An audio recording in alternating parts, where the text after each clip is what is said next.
আপনারা দেখছেন Bankura TV breaking news. Bankura টিভিতে আপনাদের স্বাগতম। বাঁকুড়া টিভির chief editor the tiger journalist দাদা উত্তম দে বাঁকুড়া টিভিতে তুলে ধরছি উত্তর দিনাজপুর জেলার করণদিঘির একটি গুরুত্বপূর্ণ ব্রেকিং।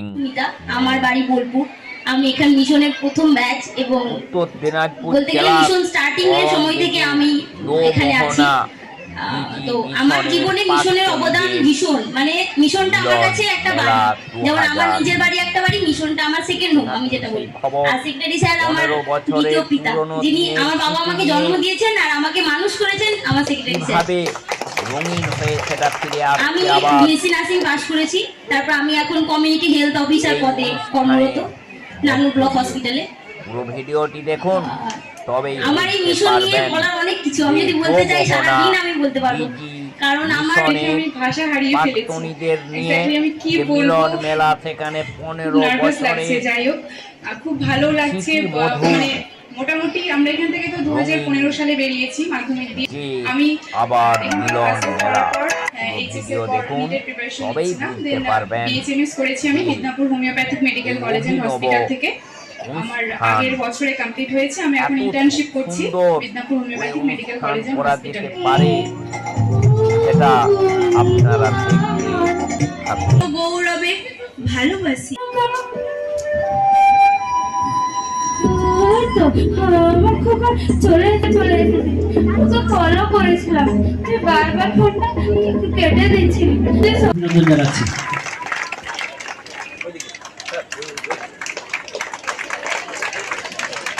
ধন্যবাদ অঞ্জন ঘোষ।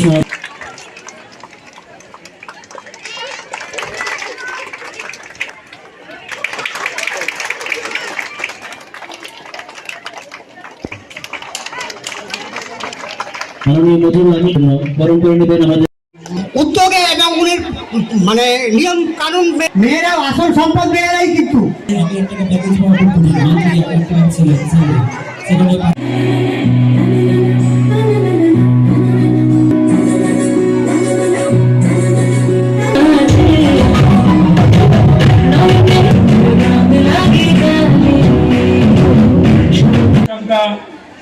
এত সাফল্য মণ্ডিত হয়েছে, তাকে আমরা উপরওয়ালার কাছে দোয়া চাইব যাতে এই প্রতিষ্ঠান আরো আগামী দিনে আরো বৃহৎ আকারে রূপ ধারণ করে।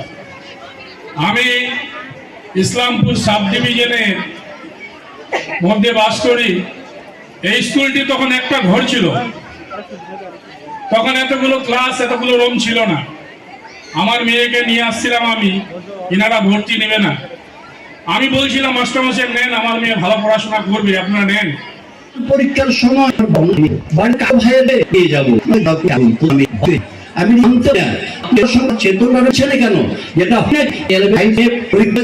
সেমিস্টার বা 10-এর মেয়ে তার পরীক্ষা দেবে ফাইনাল, মেয়ে পরীক্ষা দেবে আর অনুষ্ঠানে মেয়েকে আপনি চাচ্ছেন 3 দিন বিয়ে খেতে যাবে, ছুটি দেন। যে কোন মানসিকতায় একজন অভিভাবক চিন্তা করতে পারেন? আমার যদি ভুল হয় আপনাদের কাছে ক্ষমা চেয়ে দিচ্ছি, আমাকে সংযত করে দেবেন না সেক্রেটারি সাহেব। আমি মরছি, আজকে তো সম্ভব সময় নয়।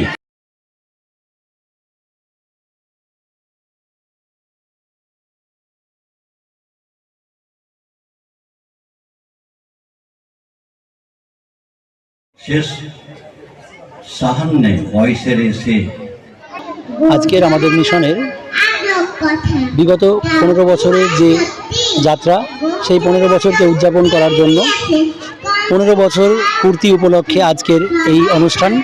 এবং এখানে আজকের যে মূল আকর্ষণ, যারা প্রাক্তনী মিশনের, সেই প্রাক্তনীদেরকে আমরা একত্রিত করার প্রচেষ্টা ছিল। খুব সুন্দরভাবে আজকের এই অনুষ্ঠানের দিনটি কাটলো। প্রাক্তনীরা যারা বিভিন্ন জায়গাতে মেডিকেলে চান্স পেয়ে ডাক্তার হচ্ছে কিংবা হয়ে গেছে, বা যারা বিএসসি নার্সিং করে অ্যাজ এ নার্স অফিসার কাজ করছেন, বা সেন্ট্রাল গভর্নমেন্টে যারা জব করছে, বা যারা স্টেট গভর্নমেন্টে বিভিন্ন জবে আছে, বা কেউ আইটি সেক্টরে কাজে গিয়ে জব পেয়েছে, সেই সমস্ত প্রাক্তনীদেরকে নিয়ে আজকে এখানে মিলন মেলা হলো। যে মিলন মেলায় প্রাক্তনীরা এসে উৎসাহিত করলো আমাদের নবীনদের। আজকের আমাদের আয়োজন তাদেরকে নিয়েই। এই দোমোহনা দিদি মিশন 15 বছর ধরে উত্তরবঙ্গের নারী শিক্ষার একটি অনন্য নাম। এবং এই দমোহানা জিডি মিশন আলোকবর্তিকা হিসাবে গোটা উত্তরবঙ্গের পিছিয়ে পড়া নারী সমাজকে তুলে আনার যে সর্বত প্রচেষ্টা চালিয়ে যাচ্ছে, সেখানে আধুনিক শিক্ষা, তার সঙ্গে সাংস্কৃতিক বিভিন্ন শিক্ষা, দিনী শিক্ষা সমস্তগুলোকে এক ছাদের তলায় নিয়ে এসে একটি আদর্শ শিক্ষায়ন বা আদর্শ শিক্ষা নিকেতন করে তোলার প্রচেষ্টা দমোহানা জিডি মিশন 15 বছর ধরে করে চলেছে। এর আগামী ভবিষ্যতেই অর্থাৎ আগামী 2-1 বছরের মধ্যেই আমরা ফুল ফ্লেজে দমোহানা জিডি মিশনের একই ছত্রছায়ায় রেখে অ্যাসেন্ট ইংলিশ স্কুলকে আমরা আরও প্রমোট করব আগামী দিনের জন্য, যেখানে আমরা রেসিডেন্সিয়াল গার্লস একটি ইংলিশ স্কুল যেটা অলরেডি শুরু হয়ে গেছে, আগামী দিনে সেটাকেও যেমন সামনে যাবে, ঠিক তেমনভাবেই এই বাংলা মিডিয়ামে দমোহানা জিডি মিশন থেকে বিভিন্ন ছাত্রীরা যারা আর্টসে বা সায়েন্স থেকে যাচ্ছে, তারা বিভিন্ন অ্যাডমিনিস্ট্রেশনে বা মেডিকেলে এবং ইঞ্জিনিয়ারিং সহ যে কোনো ধরনের পেশার সঙ্গে যারা যুক্ত হতে পারে তাদেরকে সফলভাবে গড়ে তোলার প্রচেষ্টা আরও আগামী দিনে থাকবে। আমি এখন দমোহানা জিডি মিশনের কোঅর্ডিনেটর এবং দমোহানা জিডি এডুকেশনাল অ্যান্ড চ্যারিটেবল ট্রাস্টের একজন মেম্বার, এবং দমোহানা জিডি মিশন এখন আমরা যে পরিচালনায় করছি, যারা পরিচালনা করছি তাদের মধ্যে আমি একজন অন্যতম।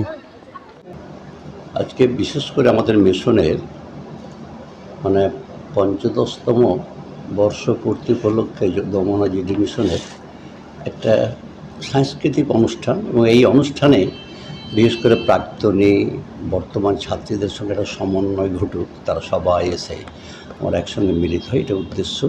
এবং তারা যে বিভিন্ন কাজে বিভিন্ন প্রফেশনাল এতে ভালো ভালো পোস্টে তারা র্যাঙ্ক করেছে বা সার্ভিসে গেছে, তাদের দেখে আমার বর্তমানের মেয়েরা অনুপ্রাণিত হবে যে আমাদের দিদিরা আজকে এই মিশনে পড়ে এইসব জায়গায় তারা সার্ভিস করতে উন্নত একটা জায়গায় পৌঁছে গেছে, তাদের কাছে অনুপ্রাণিত হবে। এই উদ্দেশ্যে আমি চেয়েছি যে আমার প্রাক্তন শিক্ষক, শিক্ষিকা, ছাত্রী, বর্তমান ছাত্রী এরা একত্রিত আমরা একটা সমবর্তন উৎসব পালন করি, এই জন্যই করেছি। এবং আগামীতে মিশন কী করে সমৃদ্ধ হবে আমরা আমাদের গার্জিয়ানদের সঙ্গে এটা মত বিনিময় করলাম, এটা আলোচনা করলাম। আমার নাম মোহাম্মদ জানে আলম, আমি বর্তমানে সম্পাদক বলুন বা মিশনের খাদেম বলেন, আমরা কেউ মালিক নই, মালিক একজনই আছেন, আমরা সবাই সেবক। আজকে মূলত আমাদের সবার প্রিয় প্রতিষ্ঠান দমোহানা জিডি মিশন, সেই দমোহানা জিডি মিশনের 15 বছর পূর্তি এবং তার সাথে নবীন এবং প্রবীণকে মিলিয়ে দেওয়ার জন্য আমাদের পুনর্মিলন উৎসবের আমরা আয়োজন করেছিলাম। আজকে কী আয়োজন ছিল? আয়োজন ছিল বলতে বিভিন্ন গুণীজনদের সংবর্ধনা থেকে শুরু করে মেয়েদের দ্বারা পরিচালিত এবং মেয়েদের দ্বারা অংশগ্রহণকৃত বিভিন্ন সাংস্কৃতিক অনুষ্ঠান, তার মধ্যে নাটক, নাচ, গান, এই সমস্ত যে ব্যাপারগুলো যেমন ছিল, তার সাথে সাথে আমাদের প্রাক্তনীদের নিয়েও প্রাক্তনীদের সংবর্ধনা জ্ঞাপন অনুষ্ঠানও আমরা রেখেছিলাম। আচ্ছা, আপনার নাম আর কোন দায়িত্বে রয়েছে? আমার নাম অঞ্জন ঘোষ, আমি বর্তমানে প্রধান শিক্ষক হিসেবে দায়িত্বে রয়েছি।